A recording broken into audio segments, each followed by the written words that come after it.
Un saludo muy cordial para todos ustedes, nuestro miembro honorario Gonzalo Jiménez Escobar, que nos acompaña hoy, nuestros miembros de número, el académico Rodolfo Segovia, presidente de la Academia Colombiana de Historia, que nos acompaña, doctor José Vicente Mogollón Vélez, académico de número también, doña Clara Elena Sánchez, don Jaime Santamaría Serrano, académicos de número, sí, bueno, a los miembros correspondientes, a los invitados especiales y muy especialmente a nuestro recipiendario de hoy, don Fernando Mayorga García, quien tomará posesión con su trabajo sobre el resumen que nos presentará sobre la propiedad territorial indígena en el suroccidente del país en el día de hoy.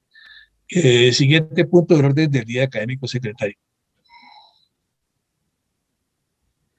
Quinto, conferencia del académico correspondiente, don Fernando Mayorga García, la propiedad territorial indígena en el suroccidente y en el centro del país, basada en sus investigaciones consignadas en varios libros que ha escrito sobre este tópico. Bueno, antes de darle la palabra al académico Fernando Mayorga García, pues este tema es de muy hondo calado en nuestra historia de la ingeniería, por cuanto nuestra primera misión en el Colegio Militar de Ingenieros, fundado por Mosquera, consistió precisamente en la liquidación de los resguardos, que por alguna razón se logró en el centro del país y no se hizo en el suroccidente. Bueno, es esto para mostrar de un tema profundamente ligado al inicio de nuestra ingeniería moderna. Tiene la palabra del académico Fernando Mayorga. Gracias, señor presidente. Lo primero, mi obligado reconocimiento a la Academia Colombiana de Historia de la Ingeniería y de las Obras Públicas por llamarme a la condición de miembro de número de la corporación. Me honra en grado sumo, habida cuenta de que mi profesión inicial fue la de abogado. Hoy me siento historiador y antropólogo, pero siempre he mirado con muchísimo respeto la ingeniería. Tuve ocasión de compartir grandes obras de ingeniería de este país con destacados ingenieros, tanto colombianos como extranjeros. Yo fui el jefe de tierras para la construcción del oleoducto Caño Limón Coveñas y después para la construcción de los oleoductos Dina-Vasconia y Vasconia-Coveñas, de suerte tal que tuve ocasión de aproximarme al alma de los ingenieros, a su precisión, etcétera. Y esto me lleva, o siempre me llevó a pensar, que las disciplinas son complementarias. Para afrontar el tema de la propiedad territorial indígena, de la historia de la propiedad territorial, no basta el enfoque del derecho, que es desde el cual yo trabajo. Tampoco basta el enfoque de la ingeniería. Las dos disciplinas han de unirse para encontrar una respuesta. Y esta respuesta, pienso yo, es la que está necesitando el país con todos estos conflictos de propiedad territorial indígena en el suroccidente colombiano. Encontrar una respuesta desde el derecho.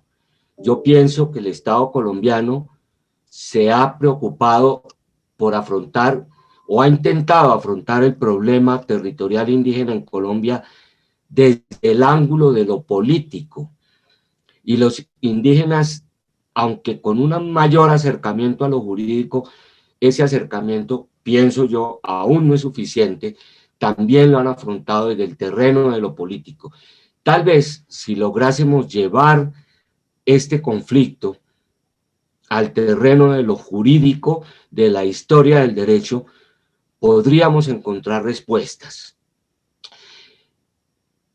Esas respuestas yo las he trabajado desde hace muchos años en varios artículos que no les voy a mencionar acá, pero sí quiero hacerles referencia a dos libros. Uno de ellos es La propiedad territorial indígena en la provincia de Bogotá, del proteccionismo a la disolución. Miren las fechas, 1831-1857. Después de concluir este trabajo, y tal como Santiago acaba de mencionar, yo concluí que en el espacio territorial cubierto por la provincia de Bogotá, los resguardos indígenas estaban liquidados y disueltos para el año 1857. Esto quiere decir que las leyes republicanas que intentaron, que ordenaron más bien, porque el derecho tiene como condición el ser imperativo, las leyes nacionales que ordenaron la liquidación de los resguardos, siempre en aras de constituir una forma de propiedad teóricamente más moderna y que se va a poder transferir por una ley de 1850, estas leyes nacionales lograron que para el espacio geográfico de la provincia de Bogotá, la propiedad territorial indígena prácticamente desapareciera. ¿Qué quiere decir desaparecer? Desaparecer es dividir la cosa común para entregarla en propiedad individual a los condóminos, como se dice en la legislación civil, quienes pueden, a partir de 1850, disponer libremente, como los demás ciudadanos granadinos, de esas porciones territoriales que les fueron adjudicadas en la división de los resguardos. Y aquí una consideración de importancia. Si en 1832 se dice vamos a disolver, vamos a liquidar los resguardos, quiere decir que los resguardos existían. Habían sido constituidos esos resguardos, esas comunidades territoriales indígenas durante el período hispánico. Ya voy a explicar cómo. Pero aquí una reflexión de tipo más global. Nosotros tratamos de entender este país pensándolo desde 1810. Ese es uno de los errores de concepción más fuertes que tiene la historiografía colombiana prácticamente toda. Este país estaba hecho en el año 1600. Sus categorías fundamentales estaban estructuradas. Hablo de la categoría de la propiedad territorial, hablo de la categoría del derecho de familia, hablo de la categoría del derecho penal, del derecho mercantil, etcétera, etcétera, etcétera. Entonces, pretender que en 1810 nace un orden nuevo porque hay una constitución, porque se entra en el periodo denominado el constitucionalismo, es un error fundamental.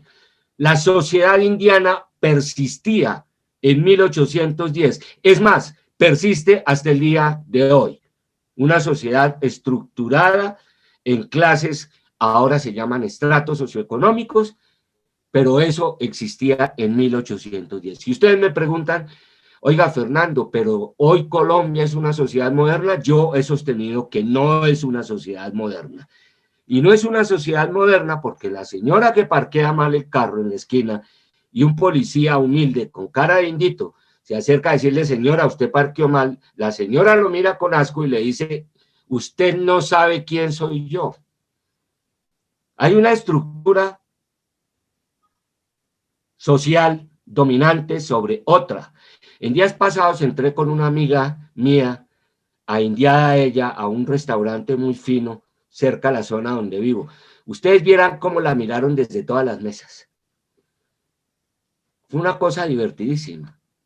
Claro, una indita que va a entrar a un restaurante de blancos. Ahora, son las sutilezas de las sociedades criollas.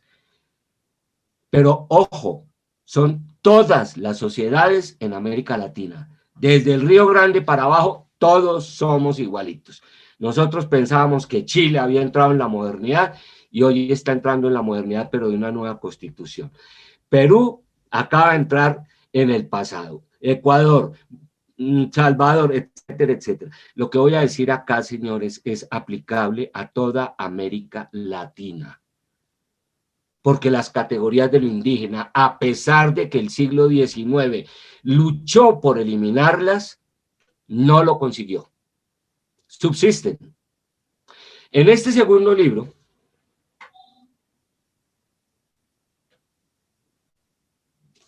Datos para la historia de la propiedad territorial indígena en el suroccidente colombiano, ya me metí con un espacio territorial mucho más amplio. Este es el espacio, para que lo puedan lograr visualizar, del Estado Soberano del Cauca.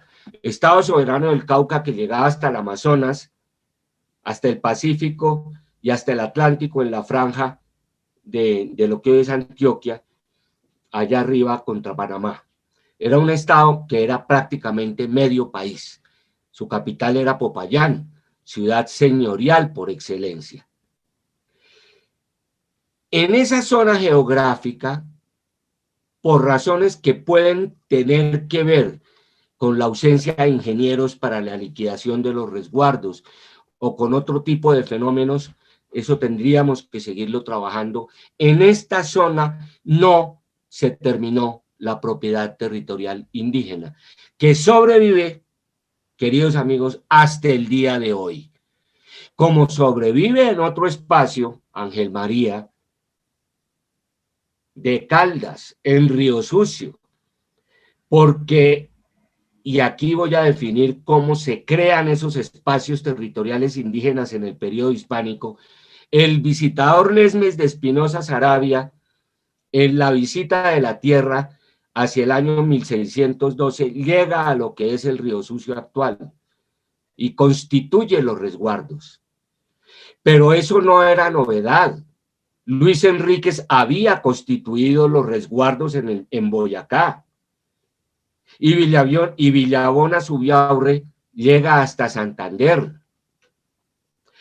Uno no entiende el orden indiano sin entender que el organismo que representa al rey, en este caso con sede en Santa Fe, es la audiencia, compuesta por oidores, que tienen como una de sus obligaciones, dice las ordenanzas de audiencias, salir a visitar por su tanda el territorio. Y en esas visitas, que se llaman visitas de la tierra, estructuran los resguardos, definen límites. Señores, esa definición de límites para medir la extensión de los resguardos, por lo menos para la Sabana de Bogotá, la persona que la ha hecho de la manera más adecuada es Santiago Luque Torres. Santiago Luque Torres conoce la Sabana de Bogotá desde el año 1600, bueno, no porque él sea tan viejo, sino, digamos, desde la historia, desde el año 1600 en adelante, la conoce, y a mí me ha dado muestras en algún desayuno. Yo cuento siempre que el rector de la Universidad Agraria le preguntó que esa tierra donde estaba la universidad, a quién había pertenecido. Santiago sacó las carpetas, sacó los papeles y le contó la historia desde 1560 hasta la fecha. Yo lo vi, yo estaba ahí. ¿Qué quiere decir? La persona que puede decirnos cuánto medían los resguardos de la sabana es Santiago Luque. Y aquí se rompe un mito. A los indígenas se les quitaron sus tierras. Ya veremos qué dice Santiago ahora. Entonces, en el actual Caldas, 1612, Lesmes de Espinosa Saravia. En Antioquia, Campuzano. En Santander, Villabona Subiaurre. En Boyacá, Luis Enríquez. Esos oidores visitadores estructuran la propiedad territorial indígena, que llega prácticamente sin tocar hasta el año 1810. Y es el criollismo el que quiere dividir estos resguardos. En parte lo consigue. Los de la Sabana de Bogotá fueron todos liquidados. En el Cauca no. En Caldas, Ángel María, tampoco. Por ahí vi a Amílcar Acosta. Yo dudo mucho de que hayan habido visitas a la tierra, a la actual Guajira. Tenemos que mirar exactamente hasta dónde llegaron, hasta dónde llegó el Estado español. El Estado español no pisa la Amazonía, pisa muy poco la Orinoquía. Esto hay que mirarlo con atención, porque de la respuesta que se obtenga, se mirará cuál debe ser el papel del Estado hoy frente a las comunidades indígenas de esos territorios. Ojo, y los parques naturales, y la conservación del medio ambiente. Lo que estamos hablando aquí no es un juego intelectual, ni una entelequia de un historiador del derecho, no, son respuestas fundamentales para proteger la territorialidad nacional. Miren, déjenme contarles que este libro yo se lo regalé a un senador por el Cauca que se llama Temístocles Ortega. Temístocles Ortega nunca leyó el libro. Si Temístocles Ortega hubiera leído este libro, a lo mejor él hubiera intentado hablar con la Agencia Nacional de Tierras y encontrar una mejor respuesta para los conflictos de tierras en el Cauca. Señores, estamos trabajando es para el futuro. Los historiadores pretendemos comprender el presente para desde esa comprensión construir un mejor futuro. Y en materia de tierras, insisto, o vamos al siglo XVI o nos quedamos sin entender el problema. Reitero mi agradecimiento a la Academia por llamarme a formar parte de sus miembros de número. Yo dejaría por aquí la reflexión.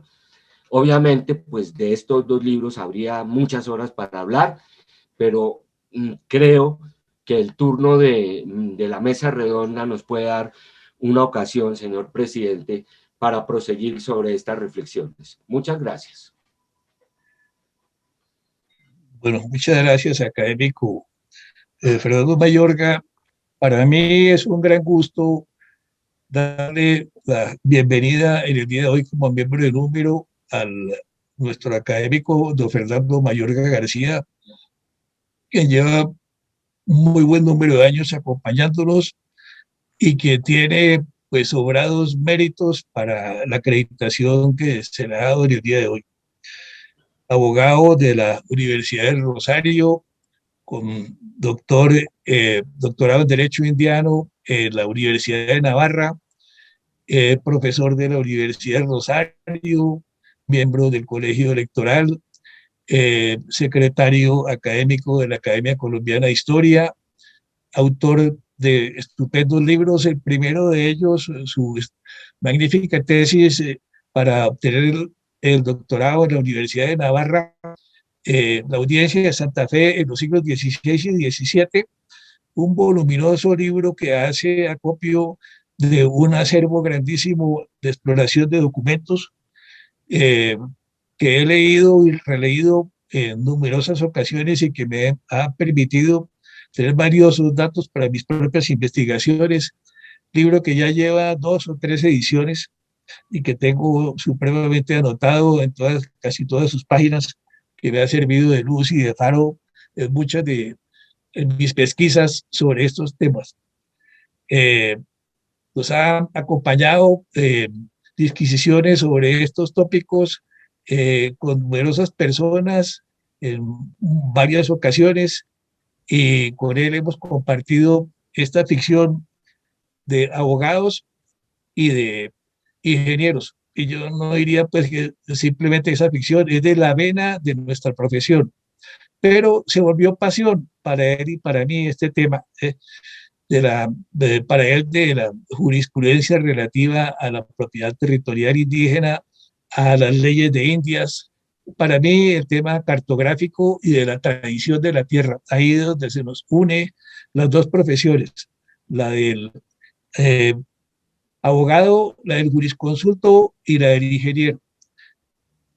Desde los comienzos, nuestra ingeniería tuvo en su mira la necesidad de trabajar la cartografía del país, las posiciones geográficas, la dimensión del territorio, la localización de sus ríos, de sus montañas, de sus ciudades, la liquidación de los resguardos, reitero, cuando recién fundado el Colegio de Ingenieros Militares en la administración Mosquera, nos fue encargada la liquidación de esos resguardos en el centro del país, que no se hizo en el suroccidente.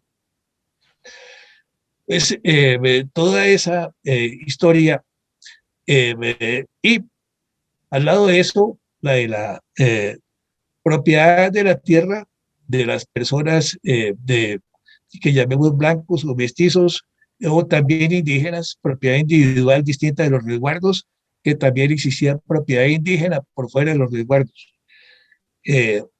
Bueno, en este punto, digamos, para arrancar el tema, ¿sí?, de fondo, ¿sí?, vale la pena recalcar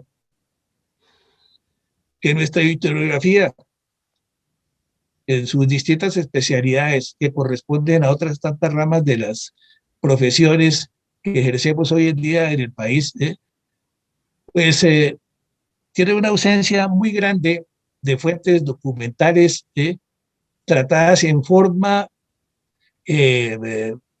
no de estudio de caso, sino de series representativas, yo diría, de censos casi que se debían tratar, en este caso, de la propiedad territorial. Entonces, como metodología para todos estos trabajos, debe superarse el tema del estudio de caso y tratarse más bien series extensas, series representativas en un país donde priman más las individualidades que las generalidades, donde cada zona es distinta, cada región tiene particularidades distintas. Vamos a pues a iniciar el tema sobre pues una obra de arte. Dice nuestro maestro Jorge Arias de Grey sobre la razón suprema del arte. El arte involucra tantas cosas. En este caso es una obra de arte de pues un mestizo, el mestizo don Diego de Torres Moyachoque, el cacique de Turmequé, el hijo de don Juan de Torres, el encomendero de Turmequé y de la India, hija del cacique del pueblo. Se convierte en el cacique de Turmequé. Este indígena, pues realiza este plano que vemos en la parte superior de la pantalla y cuya traducción paleográfica hizo el académico Carlos Martínez Jiménez, arquitecto, está en su libro sobre la ciudad de Bogotá.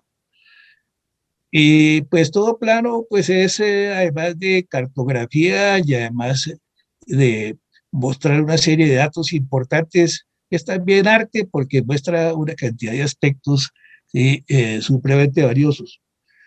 Como verán, pues voy a leerles, ¿sí?, el contexto de este plano. Aquí, donde ven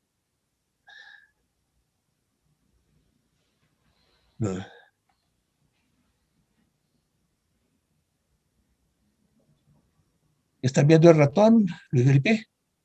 Sí. Sí, señor. Sí, bueno. Aquí donde estoy señalando está la ciudad de Santa Fe. ¿No? Así, Santa Fe a secas. Aquí, ¿sí?, al otro lado del río Bogotá, que cruza de izquierda a derecha, está Funza. ¿Sí? Está Bogotá, perdón, ¿sí? Está, o sea, el pueblo de Funza era lo que se llamaba Bogotá en aquella época. Al oriente, el sol naciente, y aquí, por esta parte, menciona los términos de Tocaiba, la provincia de Tocaiba, que dice que llega hasta Remedios y Arma. La gran provincia de Tocaiba, que arrancando de la vertiente,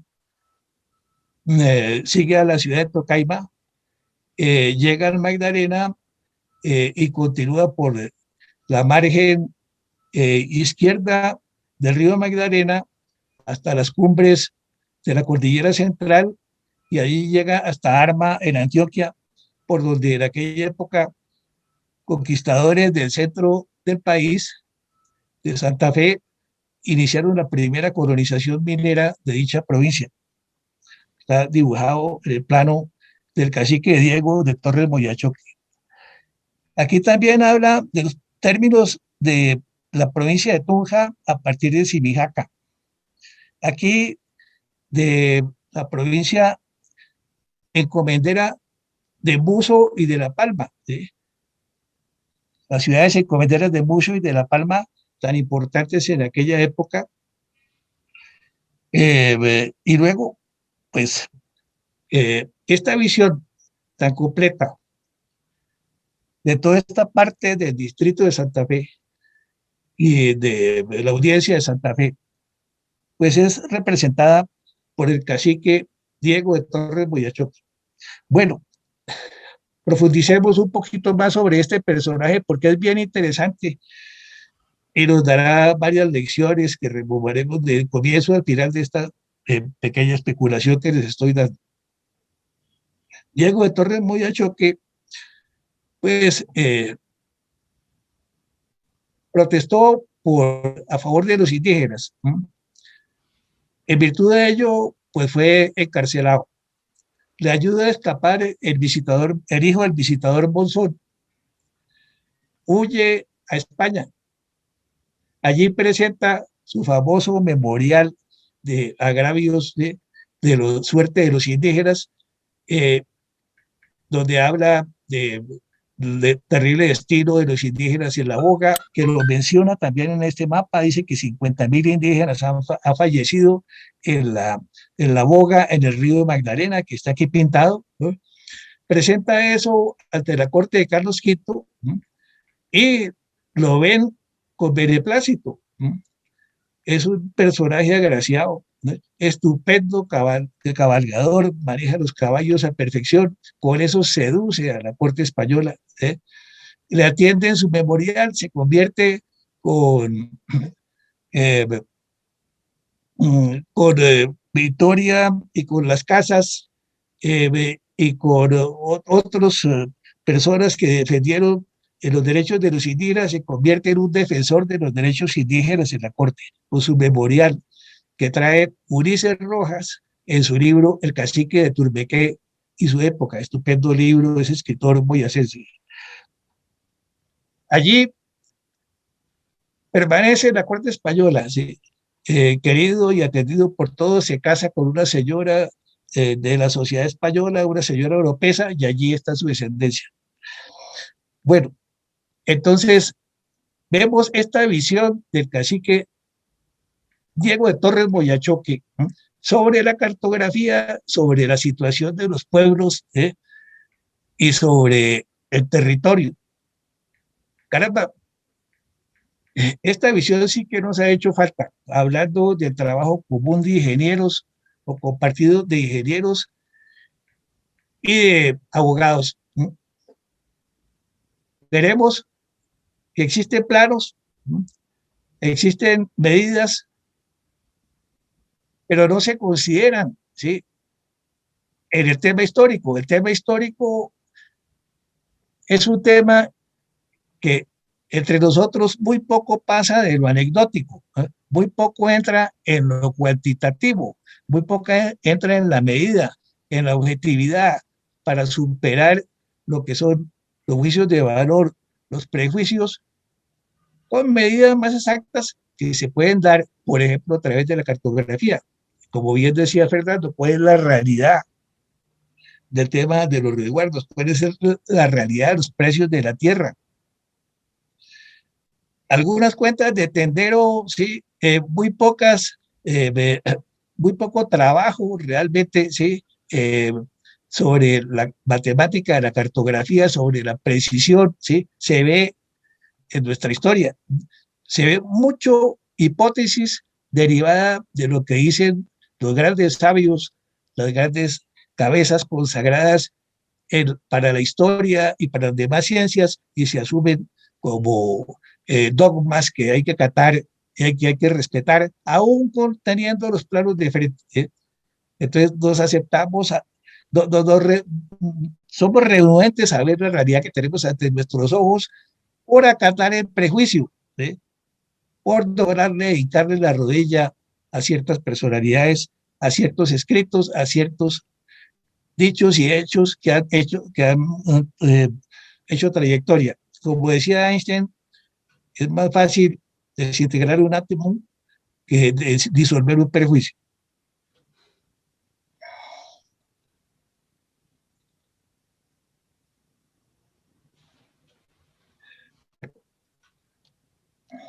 Este es uno de los mapas estrellas, Santiago.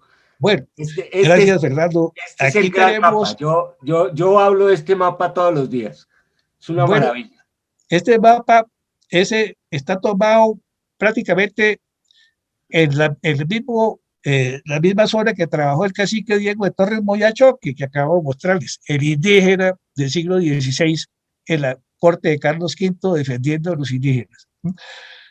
Aquí tenemos pues, el río Magdalena, por la parte superior izquierda. Tenemos esta zona que está delimitada por línea roja. En esta zona se ha trabajado un censo, no un estudio de caso, se ha trabajado un censo de las propiedades iguales o mayores a una estancia de ganado mayor antigua, o sea, 1.664 hectáreas. Las propiedades que ustedes ven aquí, todas son un censo completo y no falta una. Dentro de ellas hay intercaladas, pero no las trabajamos, sino eventualmente estancias menores. Y realmente las mayores ocupan casi todo ese espacio. Abarca no solamente el altiplano, desde Fusagasugá hasta Uaté, sino también parte de la vertiente hasta Villeta y Nimaima, ese censo de propiedades. Además, por fuera de ese censo de propiedades por los cuales se votó esta cartografía, que este es un plano del año 1700, hace parte además de una serie de planos que son del 1600, este de 1700 y otro de 1800, y algunos intermedios. Entonces, una serie de planos desde el otorgamiento de las mercedes reales hasta eh, eh, prácticamente la liquidación de los resguardos de que hablaba Fernando.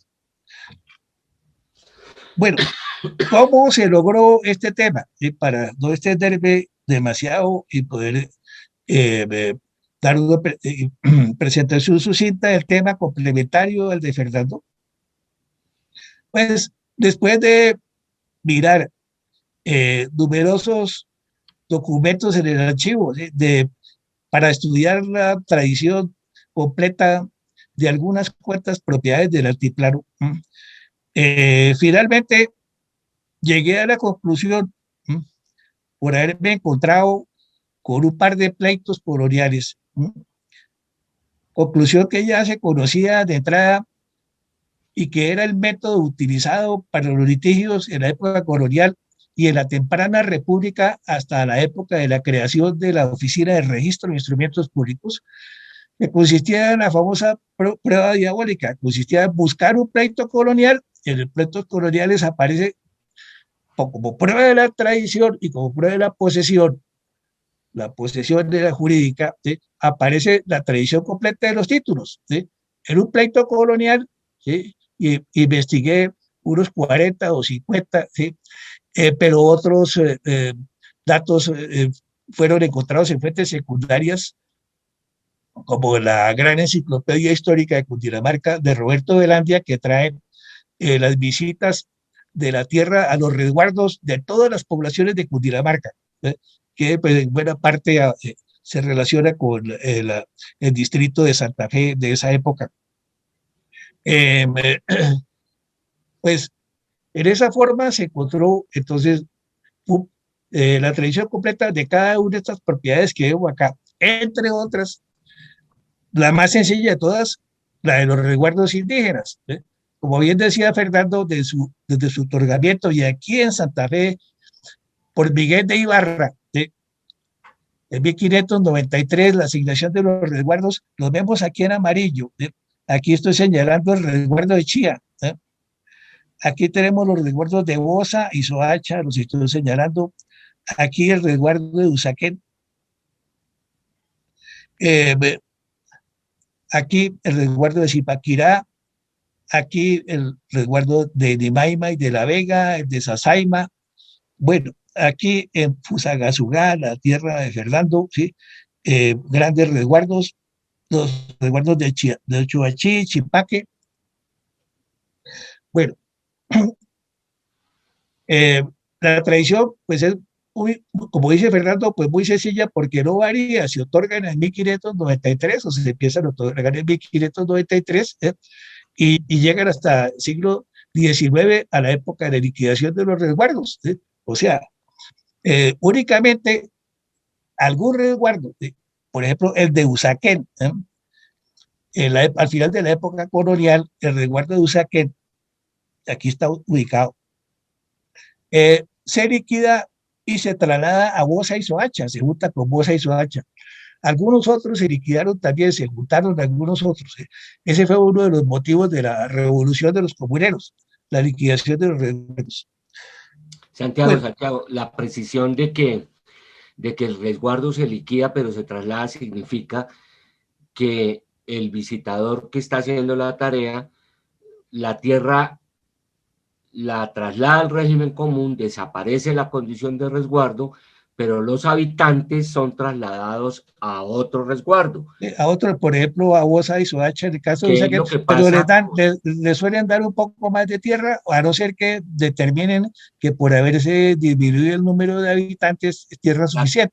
Y Exacto. desde luego la tierra de Bosa y Soacha era una tierra inmensa. Aquí, Y en o sea, pasa lo mismo, que, sí, el resguardo por ahí hacia 1780 y tantos, se liquida el resguardo, los indígenas de Fusagasugá se trasladan a Pasca y la tierra de Fusagasugá entra al régimen de propiedad común. Es para complementar lo que estás diciendo, nada más. sí, sí, perfecto, Fernando, muchas gracias. Bueno, eh, aquí podemos apreciar que siendo este el río Bogotá, estoy señalando el curso del río Bogotá, desde el norte, desde el norte, sí, nororiente hasta el sur occidente, al Salto en Tequendama,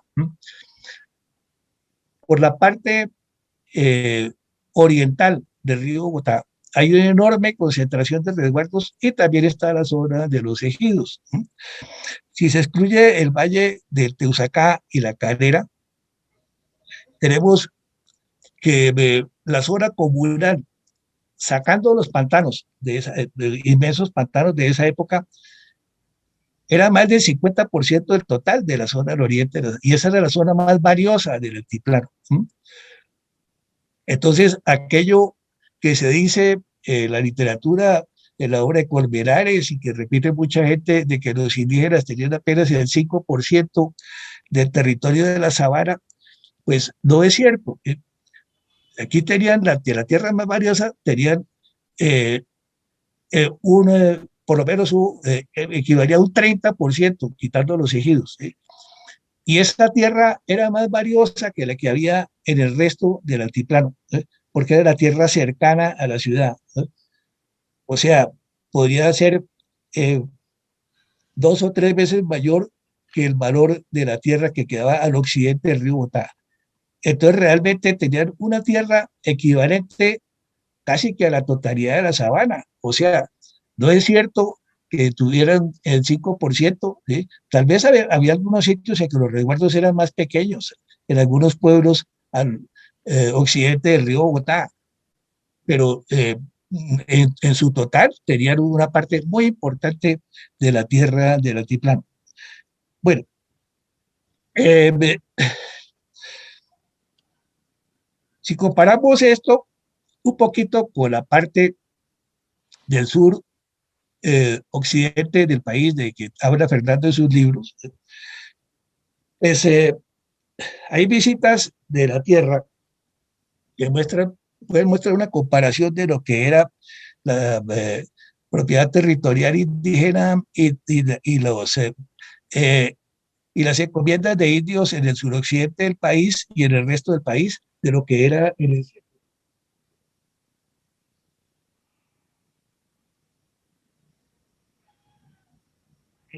una relación que tiene su origen en una visita se dice, esa relación es una relación anónima que está en Cespedecia, que se basa en una visita anterior de Juan Ruiz de Orejuela. Juan Ruiz de Orejuela era el encomendero de Usaquén, Chinga, Usaquén está acá, y Burgrada también de Teusacá. Yo sé que aquí está en la audiencia está Roberto Lleras, donde el otro día nos habló sobre su trabajo estupendo de la Casa de la Hacienda de la Calera. Entonces, Juan Ruiz de Orejuela, autor de la primera visita de la tierra, tenía la Teusacá, Usaquén, Chinga es el río Subachoque, aquí está, ese, esa población se había trasladado aquí a la zona de Chitazugá y Nimaima, por acá, ¿no? Entonces, eh, Juan Ruiz de Orejuela, de la nobleza de Córdoba, alguien que había venido con Gonzalo Jiménez de Quesada y que era pues un combatiente de los ejércitos de Carlos V, que había tomado parte en el famoso saco de Roma, con todo en violación de monjas y todo aquello que pasó, donde se autorizaba a las tropas porque no había dinero con qué pagarles por andar en España en tantas guerras, el Imperio Español. Entonces autorizaba de repente el saco y le tocó el caso a Roma. Bueno, Juan Ruiz de Orejuela. Aquí en el centro del país del licenciado Diseño y del arzobispo Fray Juan de los Barrios, y el obispo de Santa Fe, Fray Juan de los Barrios. Y también una en el Cauca de López Medel. Bueno, esa visita muestra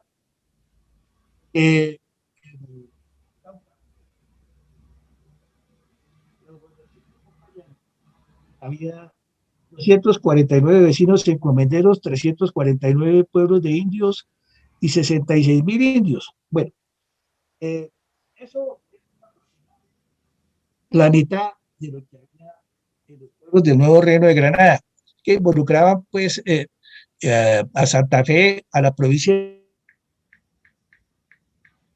Tunja, y pues eso llegaba, Topaima, Pamplona, ¿sí? Y eso llegaba hasta Mérida. Teníamos a Mérida y esa parte de la provincia tenía hasta un puerto sobre el Golfo de Maracaibo que se llama Gibraltar.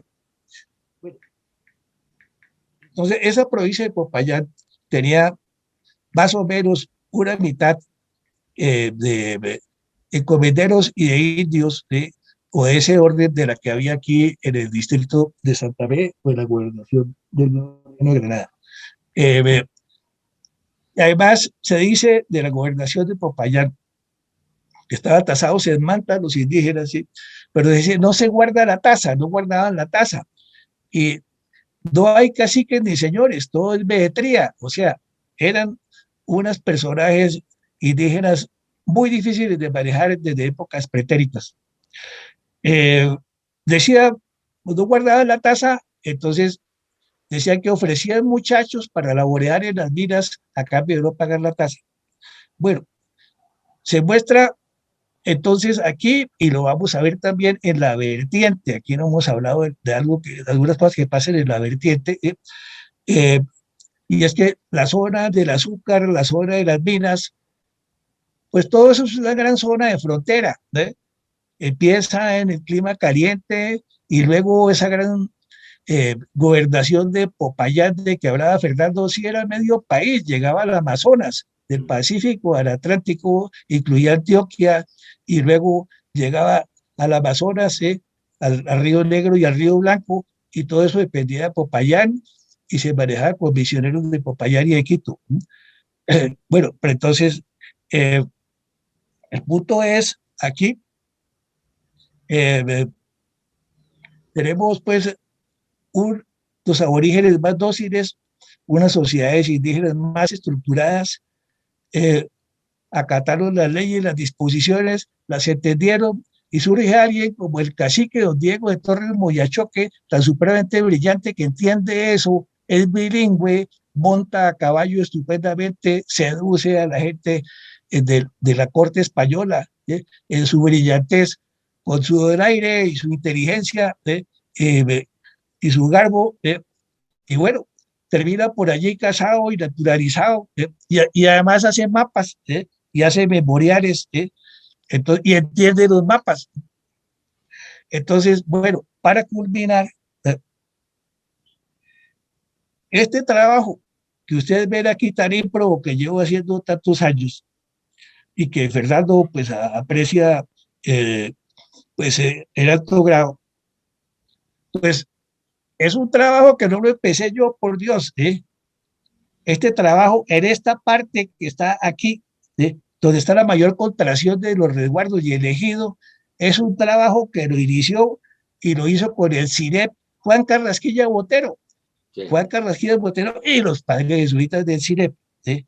Entonces, bueno, ¿cómo es así? ¿Cómo así? Y Juan Carrasquilla Botero dice, ¿sí? Y copia lo de Juan Colmenares, lo de Germán Colmenares, ¿sí? Que los resguardos indígenas eran sumamente pequeños, y acata lo que dicen pues esas autoridades porque sí, y no mira los planos que hizo él con los padres jesuitas del CINEP, y los padres jesuitas del CINEP tampoco entienden ese tema de la importancia de la propiedad territorial indígena, que se ha dicho y se sigue diciendo aquí en esta academia, se ha dicho que era muy importante y sigue siendo en el suroccidente del país, pero que era anemia aquí en el altiplano, no era anemia, por Dios. ¿Y cómo no miran los planos? Por Dios, es hacer una cuadrícula de estas zonas amarillas, muy elemental, ¿sí? Multiplicar lado por lado, ¿sí? Una figura equivalente y sale el área y ya, y como así que el 5%. Y una serie de precios de la tierra. Bueno, los precios de tierra escueta en valores de pesos constantes, algo más elaborado, ¿sí? Que tuve alguna asesoría del académico Álvaro Pachón, ¿sí? Sí, pues es una cosa un poquito más sofisticada, pero muestra que esta tierra de los resguardos amarillos que están aquí en el mapa del centro del país era supremamente valiosa, varía prácticamente como varía toda la sabana.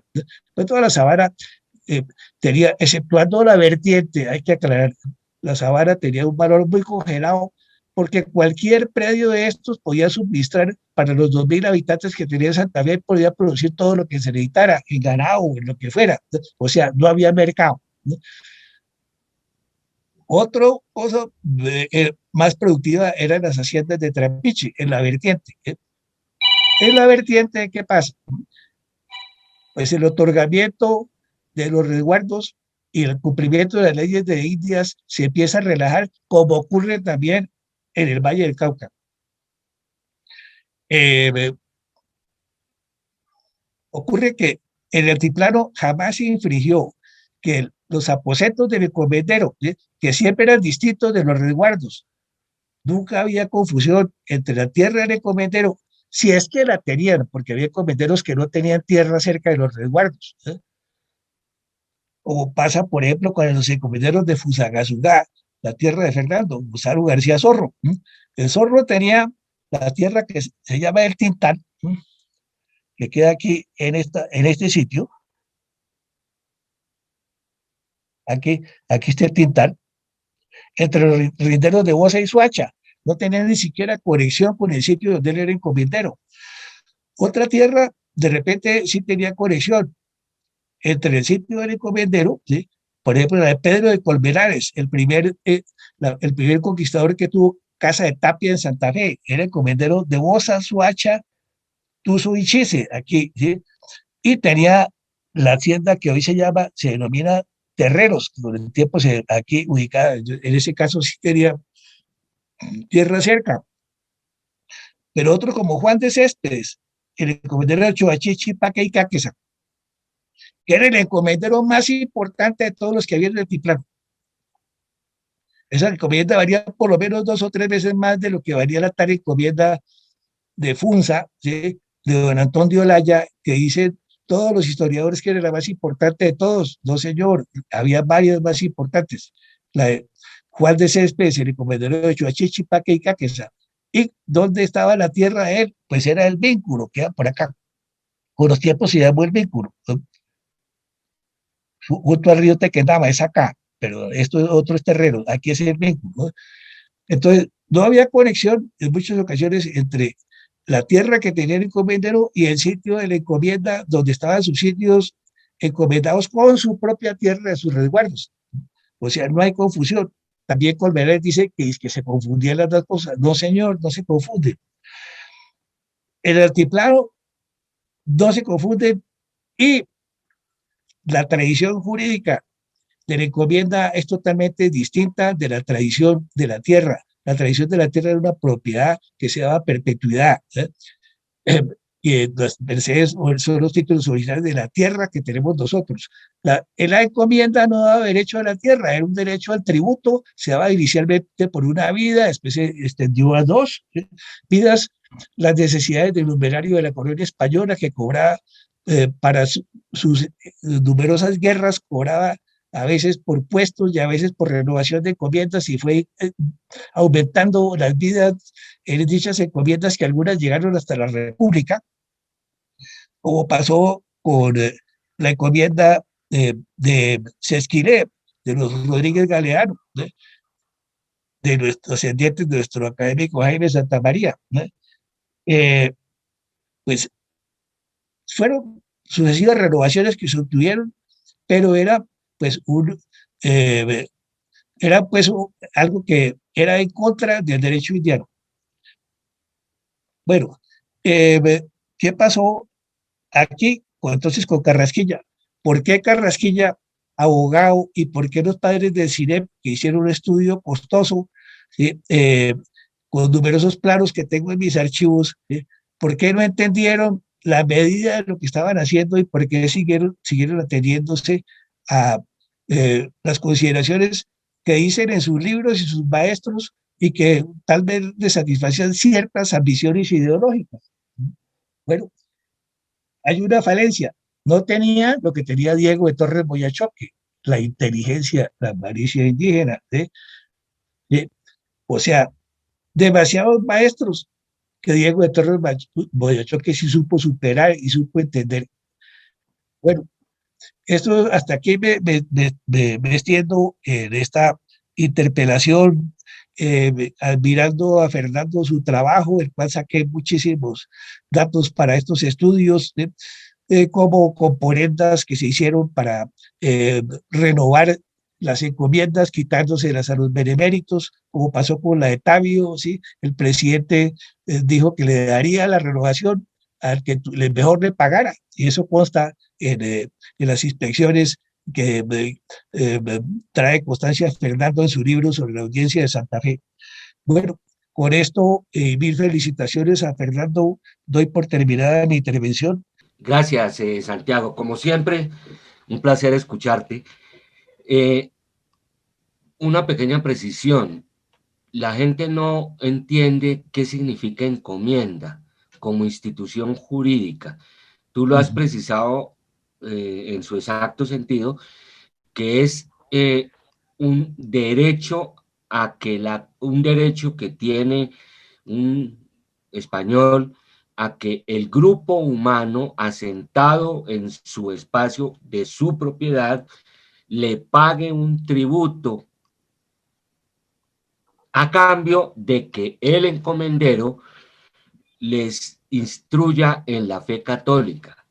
Entonces es una figura de tipo tributario, no de tipo de propiedad territorial. Tú lo has dicho con gran precisión. Mucha gente no entiende que yo puedo ser encomendero de Fusagasugá y no tener un gramo de tierra.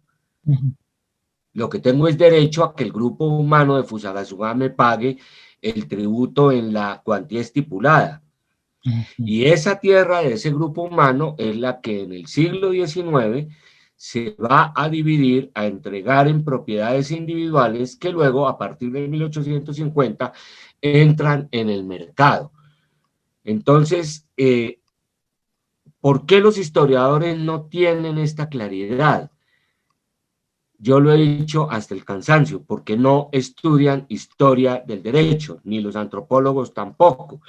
Entonces, no pueden entender categorías que son propias del mundo jurídico y que en otras sociedades, por ejemplo España, México, Argentina, Chile, sí se estudia. Yo aprovecho para llamar la atención de las personas que tienen injerencia dentro de los planes de enseñanza de la historia y de la antropología, para que se den cuenta que sin estudiar historia del derecho no se comprende la naturaleza de ciertas instituciones que no tienen exclusivamente un carácter económico, lo tienen, porque un tributo al fin y al cabo es un pago de un monto, pero primero que todo es una institución tributaria, la encomienda. Entonces, señores, por favor, que se enseñe historia del derecho. La historia del derecho es una disciplina ampliamente desarrollada en España, en Argentina, en Chile, Perú, Venezuela, Ecuador. Miren, estamos en la cola, estamos al nivel del Salvador. Entonces, esto hay que superarlo. Hay que aprender historia del derecho, porque si no, no vamos a entender los problemas de la construcción de un Estado que hace cosas, dentro del cual se mueven los súbditos, después en el régimen constitucional los ciudadanos. Entonces aprovecho para decir esto, Santiago, que se me había quedado entre el tintero. Te felicito por todo lo que comentaste hoy, lo hemos comentado tú y yo muchas veces, ahora lo estamos haciendo, dijéramos, público, y en fin, yo creo que saldrán preguntas en el curso de la mesa redonda. Bueno, gracias, Fernando. Sí, yo quiero añadir a lo que tú mencionas de la diferencia entre encomienda y título de tierra, que hubo encomenderos que recibían ese tributo y ni siquiera vivían aquí en el país, como pasó con el encomendero de Chía al final del periodo colonial. Sí, y bueno, y algunos otros. Había gente que nunca pisó estas tierras que tenía pensiones sobre las encomiendas, ¿no? Al final las encomiendas estaban muy gradadas en pensiones. Y desde luego, pues las encomiendas nuestras eran unas encomiendas pobres, hay que recalcarlo, ¿verdad? No se puede comparar con las encomiendas valiosas que había en México o en el Perú. Este era un país pobre, ¿sí?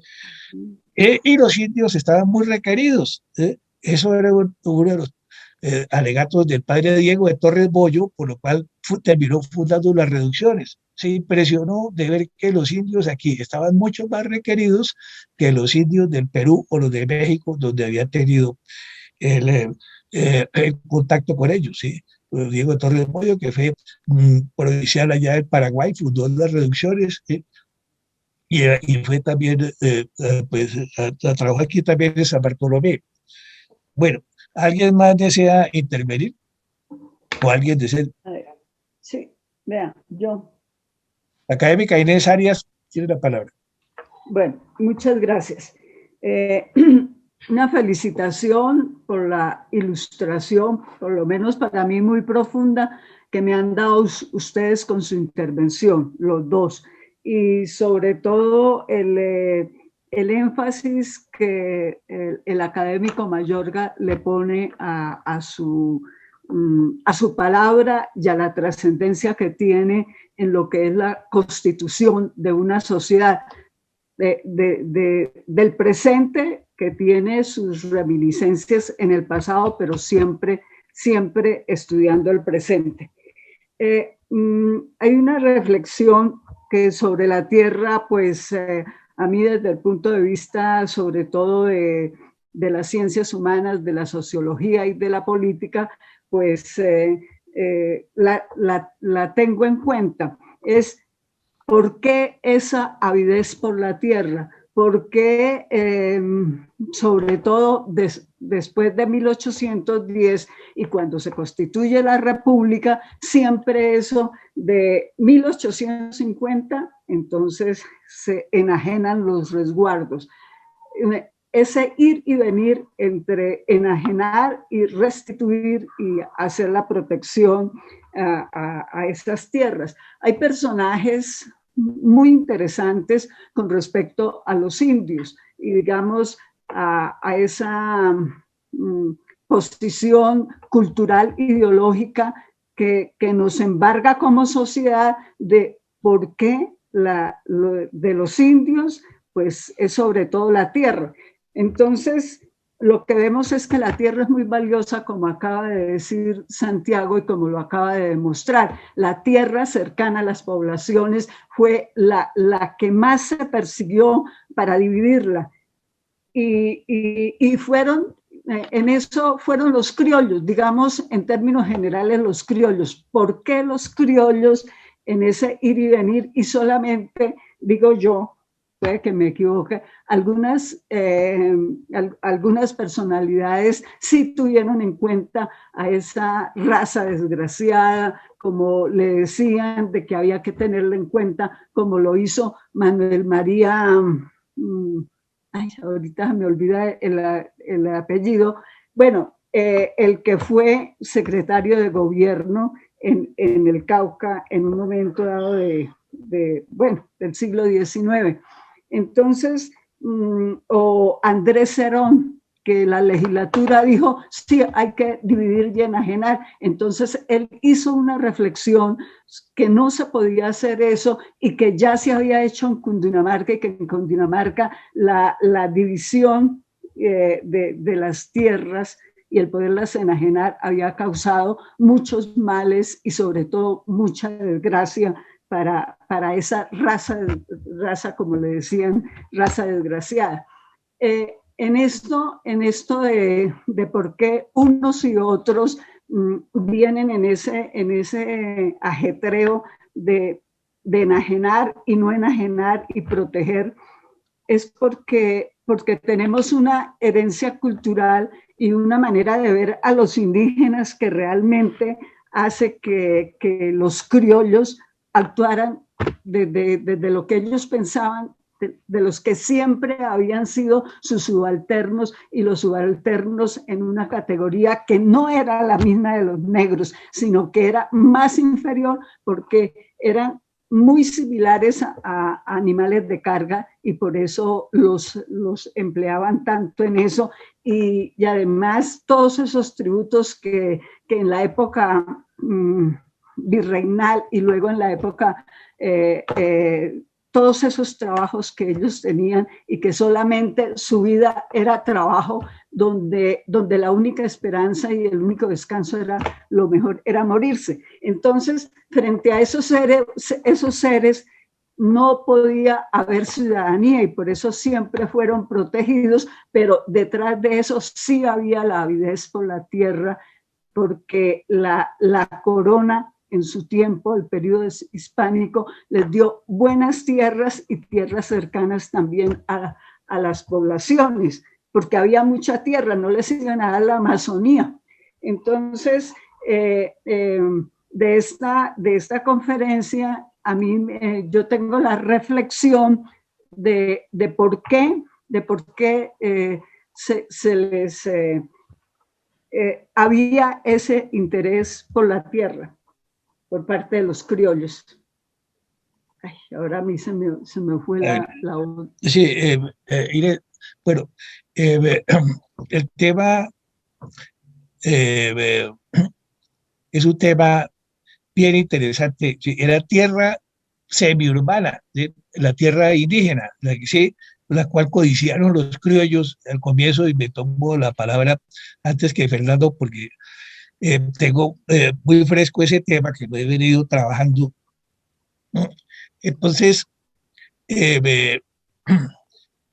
era un escenario de población creciente. Santa Fe no había crecido casi nada durante los siglos coloniales, pero en la última parte del periodo borbónico, por, de, después de la Guerra de Sucesión Española, viene el Tratado de Utrecht. Entre otras cosas, hay un navío de permiso que se permite en el Tratado de Utrecht, que, ¿sí? Cuando se finiquita la Guerra de Sucesión Española, y algunos otros estamentos que permiten mucho la liquidación de aguardientes extranjeros. Entonces, la tierra rural más valiosa era la tierra de Trapiche. Ahí nos metemos en la gobernación de Popayán y en la zona de vertiente nuestra. La tierra del plano, del altiplano, no había sido valiosa. ¿Sí? La tierra valiosa era de los trapiches, pero los trapiches era lo que más producía aguardiente, chicha, lo que más consumía el pueblo, el consumo masivo, ¿no? Tanto españoles como indígenas. Entonces era la tierra que más varía, ¿no? Pero entonces, con la introducción de aguardientes importados de contrabando, sobre todo por los navíos de permiso de el Tratado de Utrecht, entonces empieza a perder valor los trapiches. Mucha gente entonces los liquida y se sube al altiplano, ¿no? Viene una afluencia masiva de gente a los altiplanos y eso empieza a valorizar la tierra, tanto en la ciudad como también en el resto del plano. Entonces, se empiezan a dar cuenta los campesinos, los mestizos, lo que fuera, la gente de todos los colores, como decía Germán Colmenares. Caramba, esto es un negocio interesante. Aquí antes no podíamos pagar la tierra, no tenemos cómo pagarle los curas las hipotecas a 10 años al 5% anual, y ahora resulta que eso se multiplicó por 4 y vendemos un pedacito, pagamos la hipoteca y quedamos hechos. Y podemos además vender otro pedazo, comprar una casita de repente en la ciudad, en un barrio menos costoso, ¿sí? Y entonces de repente se da cuenta que eso aparece la valorización de la tierra por primera vez al final del periodo borbónico, sobre todo de la tierra más cercana a la ciudad. Entonces, claro que eso es una gran apetencia de la gente por esa tierra de los resguardos, ¿sí? Que estaba creciendo a unos valores geométricos, ¿sí? Porque la proporción de tierra rural a tierra urbana era 1000 veces mayor en esa época que hoy en día. Entonces, empieza a crecer eso y no hay exigencias de obras urbanísticas, no había zonas verdes, no había que tramitar cosas de planeación, no había que pagar esos impuestos, entonces era un negocio redondo. Entonces, por eso esa presión por la liquidación de los resguardos. Entonces llegaron y les compraron a los indios la tierra, ¿por qué? Por lo que siempre les daban, por chicha, por aguardiente, por sí, por un juego de tejo ahí, no, cualquier cosa ahí, mejor dicho. Entonces, por eso dice que la independencia le dio un abrazo tan fuerte al indígena que lo abogó. Muchas gracias a Fernando Mayorga por su conferencia y obviamente a Santiago por su complementación amplísima con mapas y con información muy precisa. Yo tenía una pregunta allá en relación con las tierras del Cauca, que pues quedan, como dijo Fernando, media Colombia. Yo no sé si todos estos estudios históricos podrían servir en este momento políticamente para resolver el problema que tenemos. En este momento tenemos un problema social en Colombia que ha venido viniendo con los paros, con todos estos problemas.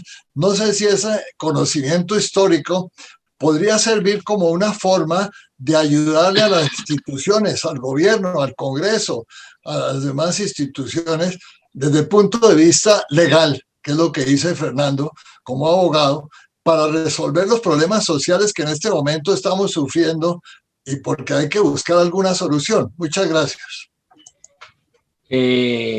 Jaime, gracias por la pregunta. Me parece muy pertinente dada la situación que estamos viviendo y la respuesta, por supuesto, es sí. Si no se mira la situación actual del Cauca como el presente de una serie de sucesos que nacen en el siglo XVI, no se va a entender y se le va a intentar dar lo que se ha hecho, que es una solución política. El problema de la tierra es inicialmente un problema jurídico. como se acaba de señalar, la gente adquiere la tierra, la traspasa, vienen los procesos judiciales, etcétera, pero es un problema jurídico. Hoy uno ve a la Agencia Nacional de Tierras, al Ministerio de Agricultura, y yo me he sentado con ellos más de una vez, con funcionarios de esas dos entidades, resolver este problema como si fuera un equilibrio entre las peticiones del Estado y las peticiones de los indígenas. Eso no es así. Puede ser que en algún espacio territorial tengan razón los indígenas, en otro los ingenios. Yo tuve ocasión de actuar como encargado de la Agencia Nacional de Tierras para cumplir una sentencia de la Corte Constitucional en Río Sucio, Caldas. El globo del resguardo, construido más o menos hacia 1612, tiene hoy 2.500 propiedades privadas por dentro. Yo logré que me hicieran un mapa. Me fui a la oficina de registro de Río Sucio, cité a los indígenas y les dije, señores, este es el mapa, escojan un numerito de 1 a 200 a 2.500. Escogieron un número, le dije al registrador, por favor, señor registrador, tráigame este folio de matrícula inmobiliaria. Les mostré el resultado. Siguiente, hicimos 3 veces el juego. Les dije, aquí nos puede amanecer. ¿Y qué les demostré? Les demostré que hay una serie de fenómenos jurídicos que los están afectando por falta de inteligencia del Poder Judicial. Esto quiere decir, los que están fallando en algunos casos son los jueces de la República. Pero pasa lo mismo en la Sierra Nevada, hay que mirar. Santiago dijo una cosa que los que trabajamos tierras lo tenemos muy claro. Hubo ciertos momentos en que desde 1886 para acá la legislación es una, pero para atrás no.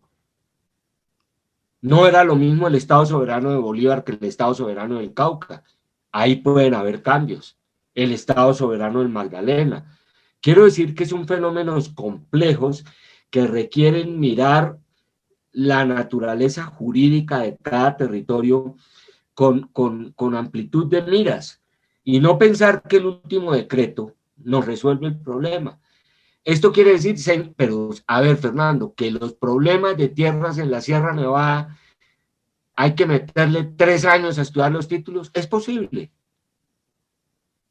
Y si hay que hacerlo, pues habrá que hacerlo.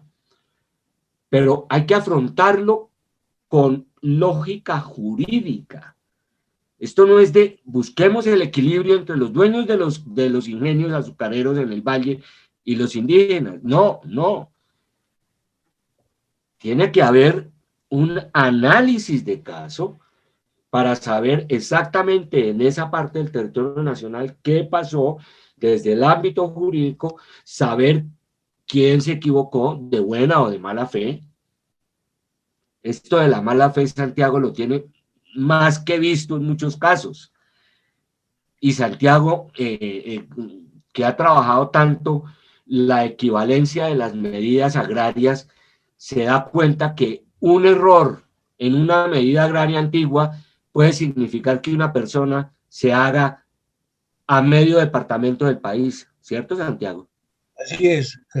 Entonces, ojo, esto no es una cosa de poca monta. Esto requiere un experticio desde el ángulo jurídico, desde el ángulo de la planimetría, desde el ángulo de la cartografía, desde el ángulo de la ingeniería. Esto requiere la conformación de un equipo multidisciplinario serio y del mayor nivel que quiera enfrentarse a un problema supremamente complejo, porque esto no es fácil. Cuando a uno le dan una medida agraria de 1580, a lo mejor no es la misma de 1630, y en Santa Marta es distinta de Popayán. Eso hay que tenerlo en cuenta. Ahora que Santiago hablaba de López Medel, yo dije, Dios mío, este hombre ha tenido acceso a los libros del Consejo Superior de Investigaciones Científicas de Madrid. El libro de López Medel no se consigue en Colombia, Santiago. La literatura que hay sobre el tema de tierras en Sevilla, en Colombia, no se conoce. Entonces, aquí hay que hacer un proyecto de investigación serio que nos permita entender el fenómeno de lo que está pasando, Jaime. Pero multidisciplinario, serio y sobre todo apolítico. Yo he visto a Santiago capotear en la Corte Constitucional 2 o 3 situaciones supremamente delicadas. No las cuento aquí porque ¿para qué? Pero el hierro en una medida histórica es supremamente delicado. Entonces lo que te quiero decir es esto hay que mirarlo desde la ciencia jurídica, desde la ciencia de la cartografía, de la ingeniería, y quitárselo de la mano a los políticos. Ahora, eso último es lo difícil. Es muy complacido. Yo soy un popayanejo un poco neófito en los temas de fondo históricos, pero pues como hemos sido dolientes del problema indígena por más de 50 años, yo creo que tenemos cierta autoridad para poder, digamos, traer a esta mesa de ustedes una pregunta por un lado y por otro lado una preocupación profunda que tiene el suroccidente colombiano con el tema indígena actual. No sé si sea mucho que hablaba unos 5 minutos, pero me gustaría hacer un pequeño recuento de lo que está pasando. En el departamento del Cauca, en épocas coloniales, la corona española creó 28 resguardos coloniales con base en las cédulas reales de la época y por supuesto con una gran influencia de la Iglesia Católica de la época. ¿Qué ocurre hoy, 400 años después? Pues que esos 28 resguardos coloniales se convirtieron en 110 resguardos actualmente. Y si existía, por decirlo de alguna manera, una deuda histórica y una territorialidad indígena que no se respetó, yo creo que el gobierno nacional, dentro de una política bastante improvisada, coyuntural, pues vino a pagar esa deuda histórica y le ha entregado a 3 comunidades indígenas del Cauca, que son los Yanaconas, los Misak y los Nazas, 750.000 hectáreas de tierra productiva del departamento del Cauca. En este momento, la población indígena, dentro de la concepción del censo, del DANE, de la autodeterminación étnica, aparecen alrededor de 350.000 indígenas en el departamento del Cauca, pero digamos con cierta pureza de pueblos indígenas, de los 3 a los que me esté referido, a duras penas llegarán unas 150.000 personas. Y en este momento son dueños de la mitad del departamento del Cauca. Tienen tierras supremamente buenas, unas alejadas, otras muy cercanas a los centros de consumo, como en el caso del norte del Cauca. Y el tema es que en este momento estas comunidades, con base en unos conceptos nuevos salidos de la jurisprudencia internacional, como es el tema de la ancestralidad, están considerando que todo el territorio plano del norte del Cauca, que son alrededor de unas 58.000 hectáreas, las cuales están sembradas por ahí unas 40.000 en caña de azúcar, es un territorio ancestral que hay que entregárselos. Y en ese tema se han invadido tierras de ingenio, se han invadido tierras de proveedores, se han invadido tierras muy trabajadas, con títulos igualmente ancestrales de más de 200 años de propiedad de la tierra. Entonces viene la pregunta para ustedes. ¿Hasta dónde, digamos, en una especie de ley del péndulo, las comunidades indígenas están abusando de unos derechos ancestrales, tratando de adueñarse de la tierra del suroccidente, como en el caso del departamento del Cauca, que es absolutamente inverosímil. Territorios que no trabajan, territorios dedicados digamos, a la conservación, por la cero explotación de esas tierras, que en nada aportan ni a la economía, ni a la producción, ni a las propias comunidades que ni siquiera son autosuficientes en el tema de su alimentación. Esa pues es la realidad actual, donde nosotros queremos tener elementos de análisis y de juicio para terminar con ustedes, que son muy conocedores de esta materia, sobre cómo podemos elaborar un estudio de fondo, como dice el doctor Mayorga, que es sumamente importante, sobre la realidad histórica, de esa memoria histórica de las zonas norte del departamento del Cauca, donde están asentados 3 ingenios azucareros, que dentro de nuestro conocimiento eran unas tierras completamente anegadas, inhóspitas, llenas de bichos ponzoñosos, donde jamás hubo un asentamiento indígena. Los asentamientos indígenas estaban en la montaña, en la zona de Toribio y Tacuello, que son los 2 únicos resguardos coloniales que creó la corona dentro del censo que hizo la corona española para tal bien. Acá el desarrollo de esta región del departamento se hizo por unos pioneros en adecuación de tierras, trayendo, por supuesto, la caña, las ganaderías, la adecuación de las tierras, los drenajes de todos esos ríos desbordados, como el río Palo, el río Cauca, el Güengüey y otros tantos ríos que mantenían esa zona completamente pantanosa. Esa labor de colonización y desarrollo la hicieron unos pioneros, digamos, blancos, con comunidades étnicas negras, que fueron los que se vincularon a ese desarrollo, y esa es la situación real. Necesitamos probar y demostrar esos derechos de esos pioneros que adecuaron y organizaron toda esa tierra plana del norte del Cauca. Muchas gracias, doctor Luque.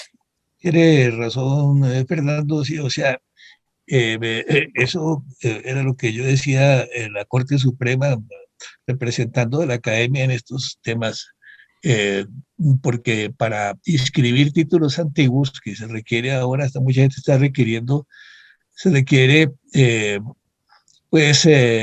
pasar las medidas agrarias antiguas a medidas modernas, ¿sí? Por lo cual tú has recibido bastantes molestias de un cierto fulano que quiere hacer un libro con una tabla que le está pidiendo la Corte Suprema. ¿Por qué los magistrados quieren decir, no, esto es una caballería, tiene 3 caballerías, multiplicamos por tanto y entonces da tanto y entonces ponemos un topógrafo y ya, listo? Entonces resulta que yo traté de explicarnos lo que tú decías, eso no se puede así. ¿Por qué? Es que las medidas se hacían con cabullas en esa época, a ver si me puedo explicar, los ingenieros lo podemos entender muy bien. Y cuando uno medía con una cinta o con un decámetro una medida, uno decía, muestra, a ver, vamos a verificar los decámetros. Ensayaba uno 20 decámetros, había diferencias de 2 metros entre todos, ¿eh? O sea, el más pequeño y el más grande, 2 metros. ¿Qué pasaba con las cabullas en las épocas indígenas? Pues las cabullas, por Dios, sí, la cabulla, eso era una cosa de 76 varas con sus pulgadas y que la refrendaba el sastre del pueblo o el carpintero del pueblo o un pescador en la costa, ¿sí? Y entonces mida eso, sí, en una pendiente y por entre un poco de ramas y todo eso. Bueno, ¿cuánto precisión daba esa medida? Bueno, pues muy poquita, ¿sí? El error era grande en una medida de longitud. Pero si eso se aplica a una medida de superficie, vaya y mide el otro lado, ¿eh? Entonces resulta que el otro lado le salió un poquito para la derecha o para la izquierda, entonces ya el cuadrado no es cuadrado, sino es otra cosa, ya había un pantano, entonces se fueron por un ladito y midieron, ¿eh? O no se pudo medir y lo hicieron a ojo. Entonces resulta que la medida, si la medida de longitud da un cierto error en esas épocas, en las épocas presentes y en épocas coloniales mucho más, la medida de superficie, el error era tremendo. Pero entonces, ¿qué hacía un oidor que asistía al otorgamiento de la tierra, a la entrega de la posesión de la tierra, de la merced real otorgada? Sea, mírese, resguardo o una con tierra que se le hubiese dado a algún español o criollo o indígena, Pues el oidor togado que asistía a esa entrega de la tierra, parece que la costa a veces era un cura, a veces, ¿sí? Pues ese oidor togado, pues ocasionalmente utilizaba una aguja de marear, una brújula, es rarísimo, una brújula primitiva que aparece por ahí de los más de 200 casos de pleitos que he mirado, aparece en un caso, una brújula. Una escuadra de agrimensor para medir un ángulo recto también aparece por ahí en uno o dos casos. Decía, de resto, pues eran medidas absolutamente a ojímetro. Entonces, obviamente, ¿qué pasaba? Cuando se hacía el levantamiento de la vista de ojos de los resguardos con citación de vecinos, lo que primaba, y eso es una cosa que hay que tenerlo muy claro, eran los límites arcifinios que sabiamente buscaban pues de repente, sobre todo quebradas o ríos, muchos de los cuales todavía se pueden identificar en los planos de Agustín Codazzi. Bueno, o de repente, pues poblaciones existentes, ¿eh? Pero entonces la medida a veces se tomaba no desde la iglesia, si especificar la iglesia, eso ya era una ayuda, pero si eran las afueras del poblado ya estamos perdidos. Entonces, muchas veces se acompañaba eso de planos primitivos, o sea, lograr un levantamiento en términos modernos de una medida agraria antigua de superficie, es un tema de armar un rompecabezas.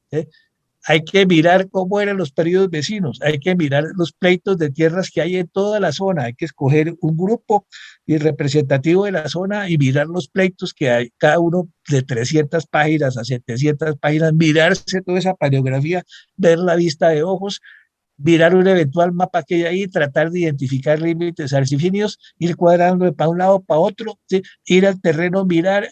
Entonces, al final sale una cosa, ¿no? Sale una cosa que si uno es ingeniero y tiene un criterio de precisión, dice, no, aquí esto es la tierra y aquí está la cosa, ¿sí? Y esto tiene un error de tanto, ¿no?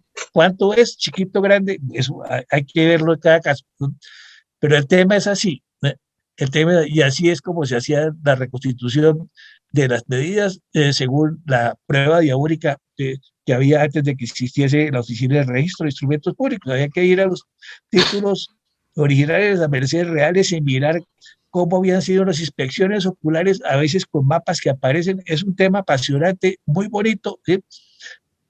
Pero al final se logra una precisión, pues, un poco lamentable en términos de ingeniería modernos, pero se logra una cierta precisión. Algo aproximado. Algo aproximado, sí se logra. Por lo menos se logra que no haya perjuicio mayor a terceros, como dice Fernando. Ah, no, que es que la medida era tanto y hágale y pongo un topógrafo, no así, no. De repente se comete una gran injusticia o en exceso o en defecto, ¿sí? Entonces hay que mirar las inspecciones oculares, ¿sí? Y los pleitos de tierra, hay que revisar, es un trabajo impro, hay que hacerlo, ¿sí?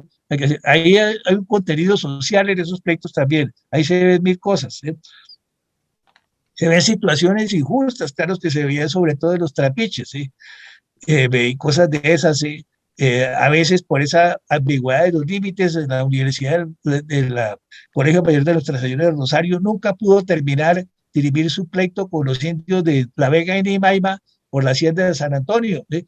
Mis felicitaciones de nuevo a Fernando, un gran día para la academia, contar con ustedes de ahora en adelante, aunque siempre hemos contado antes, pero bueno, hoy como a título de numerario, ¿sí? A todas las personas, a los académicos que asistieron, ¿sí? Y a los invitados, ¿sí? Muchísimas gracias por su asistencia.